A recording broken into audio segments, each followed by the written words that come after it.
एहसास। किसी गांव में अशरफी और दानू नाम के दो मित्र रहते थे। दोनों बचपन के दोस्त थे। अशरफी अमीर था मगर दानू निर्धन, फिर भी दोनों में खूब बनती थी। उधर कुछ महीनों में दानू आर्थिक तंगी अधिक महसूस कर रहा था। इस कारण वह उदास रहने लगा।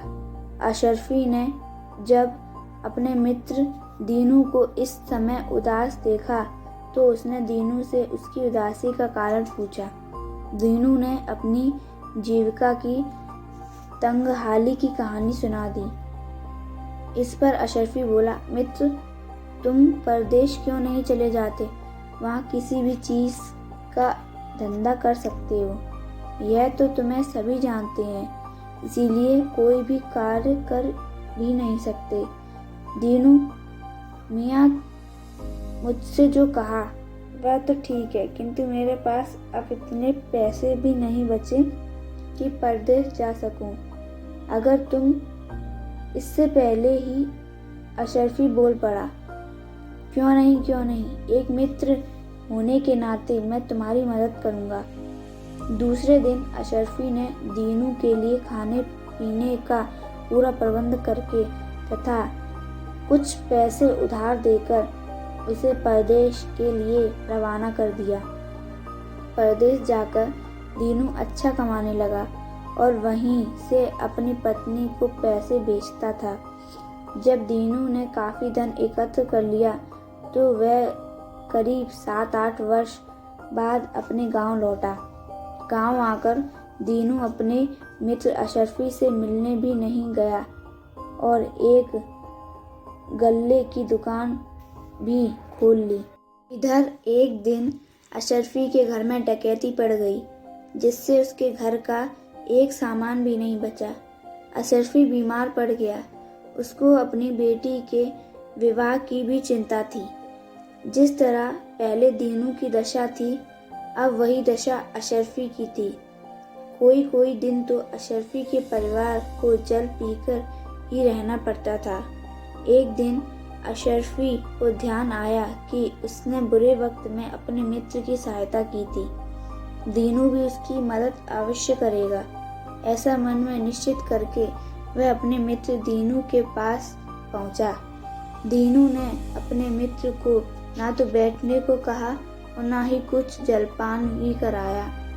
जबकि अशरफी सोच रहा था कि मिलते ही दीनू गले से लिपट जाएगा, पर ऐसा कुछ नहीं हुआ। अशरफी ने दीनू से जब अपनी गरीबी का वर्णन किया और मदद के लिए मुंह खोला ही था कि दीनू ने कहा, तो मैं क्या करूं?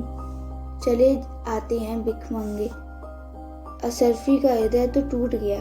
वह बोला, दीनू, मैं तुमसे भीख नहीं, थोड़ी सी सहायता मांग रहा हूँ। मुझे अपनी लड़की का ब्याह करना है।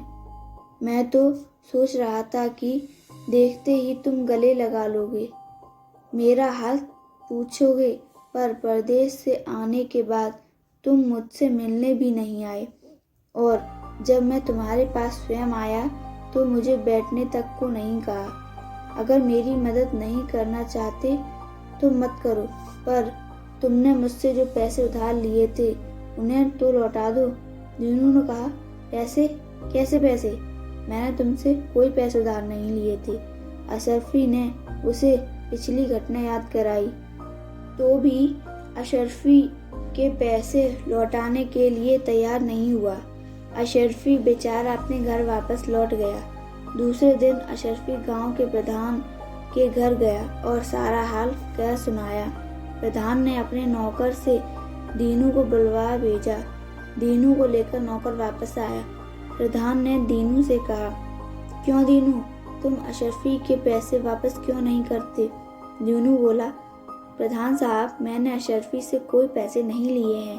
अशरफी ने रोते रोते कहा, साहब, दीनू झूठ बोल रहा है। प्रधान के सामने अशरफी और दीनू बहस करने लगे। प्रधान को भी समझ में नहीं आ रहा था कि किस तरह और किससे पक्ष में सही फैसला सुनाए। प्रधान ने दोनों को शांत कराया तथा अशरफी से मुखातिब होकर कहा, अब तुमने दीनू को पैसे उधार दिए थे तो उस समय वह कहाँ था जिसके सामने दीनू को पैसे दिए थे? अशरफी बोला, साहब मैं इस पर विश्वास करता था, इस कारण गवाह की जरूरत मैंने नहीं समझी। नीम का पेड़ था, उसी के नीचे खड़े होकर मैंने इसको पैसे दिए थे। प्रधान ने मन ही मन में कुछ उपाय सोचकर अशरफी से कहा, क्या तुम उस नीम के पेड़ की डंडी ला सकते हो? हाँ साहब, मैं अभी लाया। यह कहकर अशरफी जाने के लिए मुड़ा ही था कि दीनू ने प्रधान से कहा, साहब बैठ जाऊं? प्रधान ने पूछा, क्यों?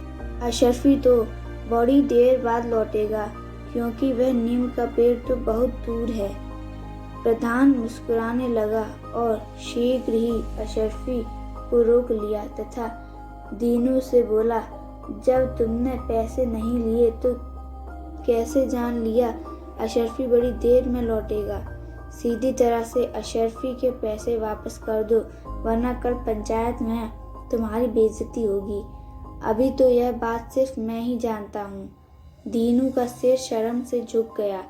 असत्य की विजय और सत्य की हार कभी नहीं हो सकती, इसीलिए दीनू को पैसे वापस करने पड़े।